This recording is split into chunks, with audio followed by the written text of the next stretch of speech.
Hello and welcome to soccercoachingblog.com. This is the episode number 1882, following on from our episode we had the other day where we talked about creating passion for the game. We're here, we're stolen 15 minutes of time away from my little boy's second birthday. There's a big party going on over there. We've snuck into my office here, so hopefully we won't get in trouble for this. So we've had Derek as a guest before, and Darryl loves Derek. We all do, he's a real character, and today we've got Darryl Foy from England, who's going to talk about the question of the day, and that was, who are you passionate about, why are you passionate about this team? So Darryl, welcome to the Soccer Coaching Blog. Thanks for having me. Alright, no problem. So for some reason you're passionate about a certain team. Yeah. Can you tell me who that is and what that's all about? Yeah, they play in Manchester. Oh, Manchester City? Yeah, well I could call them a name but I won't. Okay. Yeah, Manchester United, biggest, best club in the world. Really? Uh-huh. Okay. Alright, so you're a Man United fan? Yes, I am. You're a Red Devil? I'm a Red Devil, yes. So can you explain why anyone will be a Man United fan? Why are you a Manchester United fan?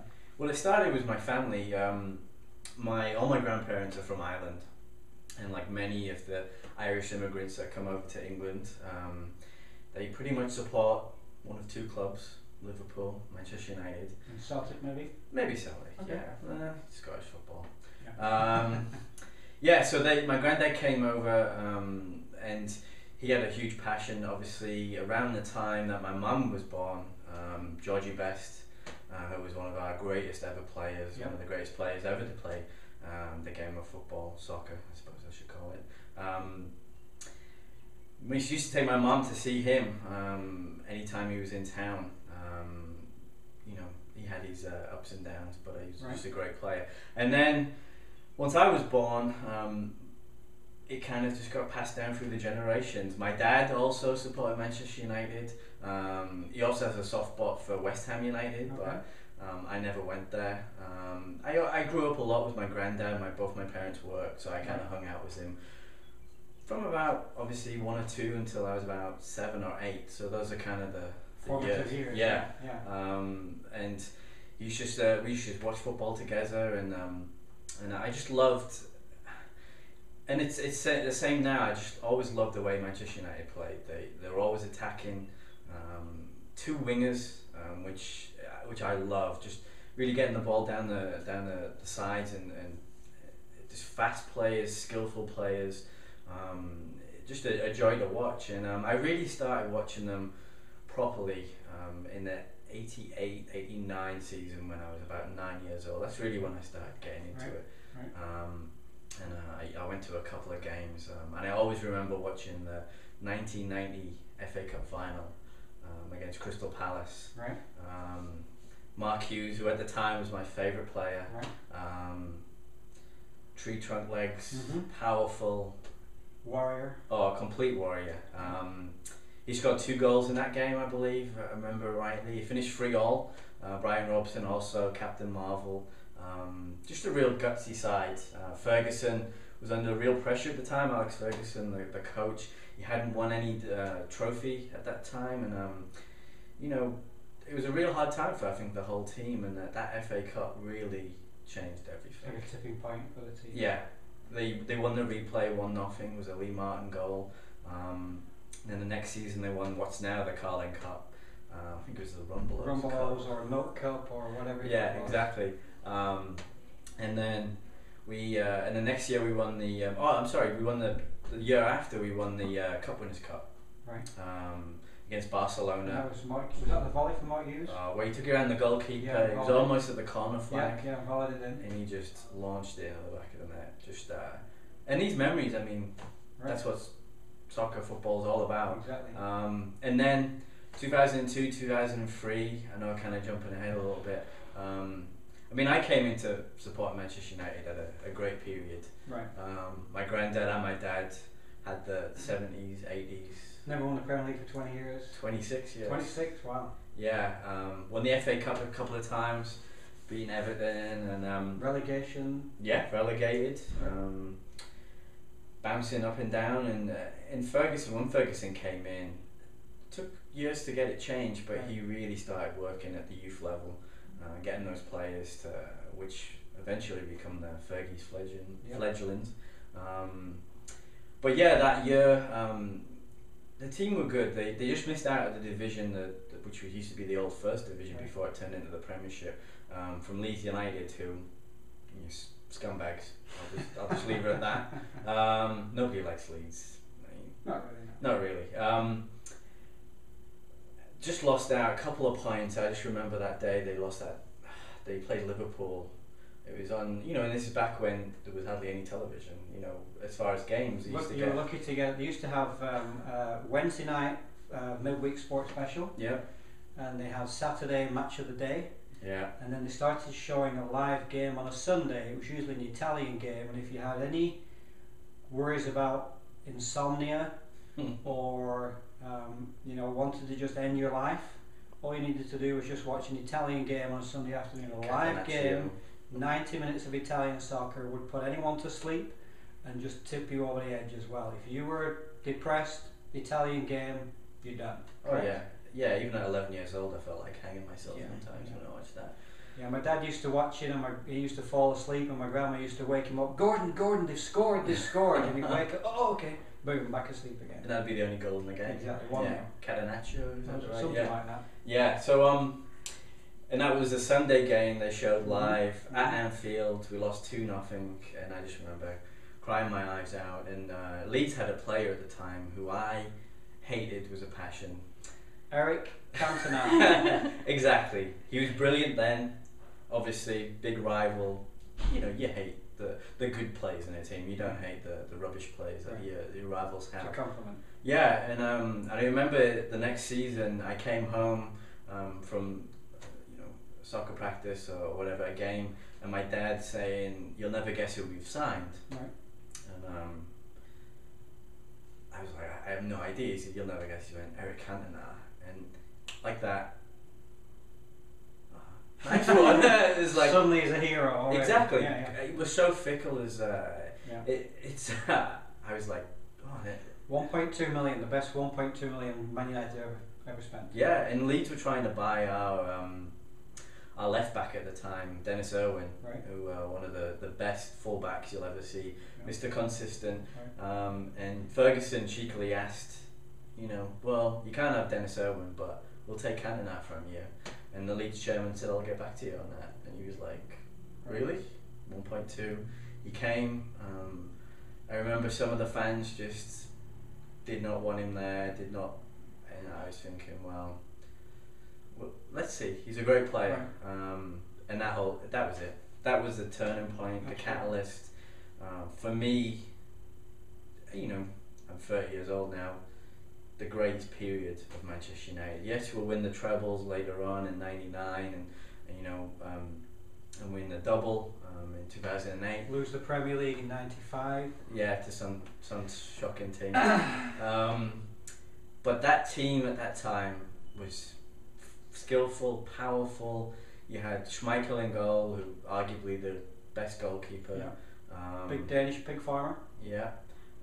Dennis Irwin, little Paul Parker on the right back, number 2, who was about probably 3 foot tall, fast as lightning. We had Desi and Dolly, as they were called, Bruce and Pallister. Bruce, probably the best player never to get capped by England. A real warrior. When he won the Premier League the first time, he got 20 goals as a central defender. Yeah, took out a penalty. As a penalty taker. Has a face like he's being smacked in the... He has a face like a stuntman's knee. Yes, exactly. Nose completely bent out of shape, but a real warrior, someone that you need back there. Because Pallister... No skill whatsoever, but would take you out. Yeah, similar to one of our players at Whittier College, Brendan McWalters, would die for the team, no skill, no ability. First player on the team sheet when you pick in the field. Exactly, right? I didn't say that. McWalters. And then Pallister, long, gangly, more like the Rio Ferdinand, a little bit more skillful on the ball. They bought him 2.3 million from Middlesbrough, British record at the time for a defender. Yeah, and everyone said, scratch their heads, why did you do that? But formed probably the best centre partnership, apart from probably Ferdinand and Vidic to come later. Right. We had, not that first season, but the season after we won the Premiership, we bought Roy Keane, who would become again after Cantona's the god in Manchester, well, Right. the red The side king. of Manchester, The king. the king. But when you want a captain, when you're looking for a captain, and I moan constantly every game I see Manchester United play now, we don't have a Roy Keane. Right. He played the simple ball. He fought for the team. He would break people's legs, literally. He would get in people's faces. And again, I know I'm jumping around, but there's one, and it wasn't even on the game hadn't even started, that just epitomised Roy Keane. Vieira, who was a great play for Arsenal, their captain, was picking on, sounds like in 5th grade. Schoolboys, yeah. In the tunnel, in the warm-up, was picking on Gary Neville, who is the Marmite of soccer. You love him or you hate him. Right. He's very much like I am, how I play, really annoying, gets in people's faces, loves Manchester United. Not that good. Not that good. Right. Yeah, I won't admit to that. And then Keane heard about this in the locker room, changing room, and as they were lining up, the cameras were there, Sky was there. You could hear this kerfuffle, for want of a better word, at the back, swearing and cursing. Vieira walked away, and you could just see Roy Keane follow him, saying, "I'll see you out there." Once that whistle goes, it's on. He just said, "I'll see you out there. Everyone thinks you're a nice guy, but I know exactly what you're like." And that game, that's a captain. Right. Takes care of his players. Right. Doesn't let anyone bully them. And Roy Keane's best game was probably the '99 semi-final in Turin against Juventus. 1-1 in the first leg. We went 2-0 down, and this really epitomises Manchester United, and one of the reasons why I love them. 2-0 down against Juventus, who at the time had some of the best players in the world. Roy Keane gets booked. Is this the one where he stood on the keeper? Where he kind of was trying not to stand on the keeper? Oh no, that was against Porto. That was a different one where he missed it, but he got a yellow card, typical Keno tackle, and he was going to miss the final. So some players would be like, "Oh, forget this." Shell and that, Yeah. Cry like Gascoigne. Yeah. Yeah. But no, this is what passion's about. I tell you, he took the team on his back. Corner came in, headed it 2-1, and then just drove the team, give them the belief, and pushed them on. We won 3-2, and went to the final. And everyone knows what happened in Barcelona in the final. But yeah, and then obviously Keane and Ince in the middle. I know I went off on a tangent. The governor.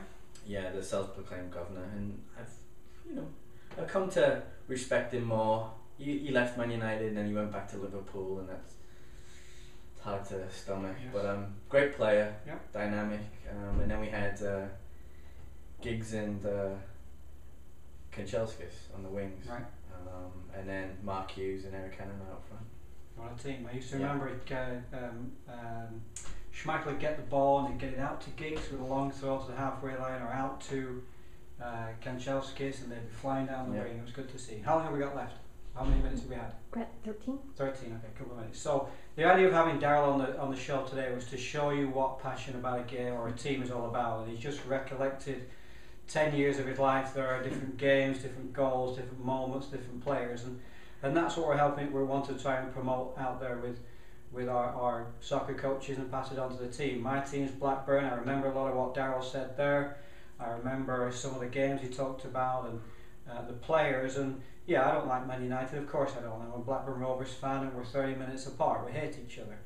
But all credit to Manchester United, all credit to Alex Ferguson for what he did.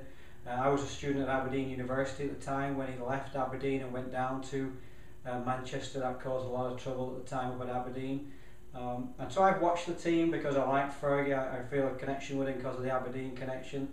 I don't like it when Blackburn play them, of course, but all credit to them. He's won more than any manager on the planet, I believe. And we went to see Man United play at Old Trafford a few years ago, my wife and I, and it was a magical experience. What a stadium!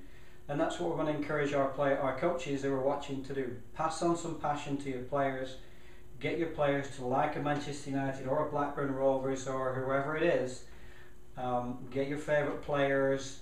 model the way you play on them, have them as heroes, spread the word, and have the banter as well. You know, obviously there's a little bit of banter between Darryl and I. That's what the game's all about. That's why it's the greatest sport on the planet.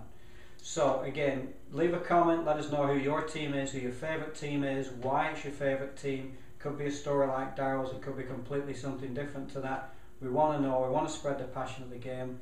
And I want to thank Darryl for showing up today. You're welcome. Last word? Yeah, and just one last thing, I think, for the coaches out there, that the one thing Ferguson has done, he's been there 26 years. 1986 he went. Yeah, he's adapted. Right. Soccer has changed so much in those years, right. And he's very much was the youth. He loves bringing out the young players and playing attacking football, but he's adapted the way he's dealt with players. You know, he's famous for the hairdryer, yep. screaming and shouting, but that doesn't work in the modern game. Right. No agents and money and all that. Yeah.